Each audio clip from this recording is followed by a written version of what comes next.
Hey, what's going on, guys? Welcome back to the channel. If you found this video useful, give it a thumbs up. Hope you're having a great day today. And if you're not subscribed to the channel, please do so.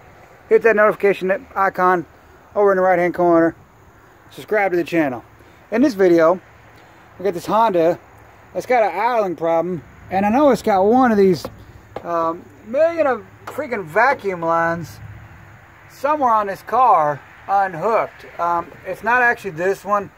Depending on the emissions on the car, has a different thing. So it's not that at all. But somewhere on all these freaking lines, I mean, this thing's got more vacuum lines than I've ever seen. But somewhere on this thing's got a vacuum leak. So we're going to see if we can find it. I got a can of carb cleaner. We're going to start it and see if we can get this motor to rev up or down. And find this vacuum line leak. I don't know if it's a line that's cracked or unhooked or what, but say when this car is sorry, I was getting it resituated for y'all. When this engine's running, it's doing a little, you know, that little rev that, you know, these Hondas can do, kind of like when you turn the air conditioner off, except for the air conditioner isn't on. So let me get this thing started and y'all see what I'm talking about. Alright guys, we got the engine running. I'm going to step back over to the side real quick, tell y'all what this car is actually doing. It's got a terrible exhaust leak, ignore that. It's building up pressure real bad on the fuel cap in the fuel system. So I don't know if the fuel pressure solenoid's bad, or like I said, or if it's got a vacuum leak. The car, in order to get it to start, you got to loosen the fuel cap, you know, because it's not equalizing the pressure. And there's no check engine lights on.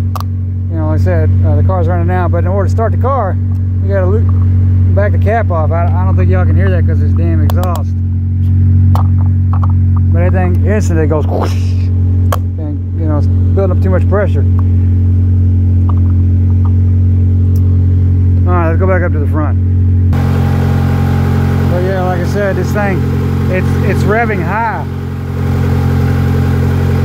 I'm gonna check, see if we can find a leak here. You know, if it'll rev up or down, maybe we can find a vacuum leak.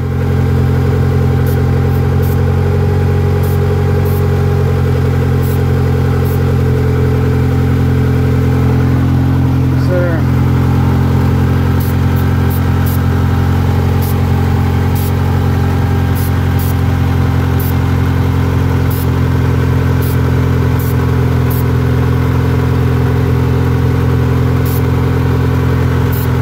This thing's got a million vacuum lines on this thing.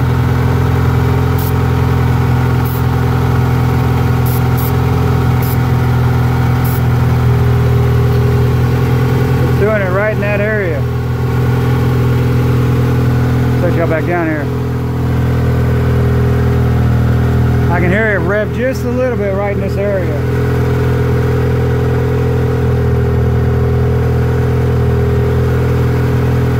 Shut the car off. Now that I got that engine shut back off, I can hear it rev slightly when I spray it over this firewall. Right there by the master cylinder.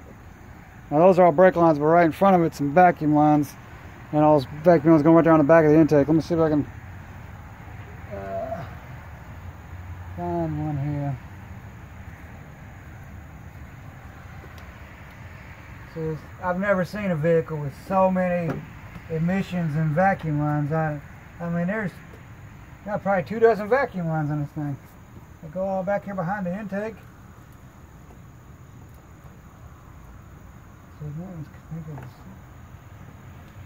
So right here is the fuel pressure solenoid, but I don't think it's the fuel pressure solenoid. I really don't.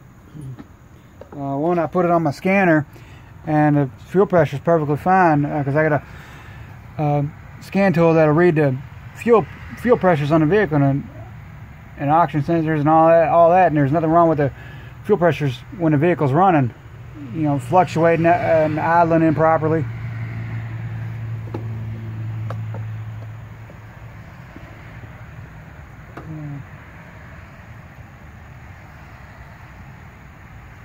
Oh, look at there. There's a vacuum line off.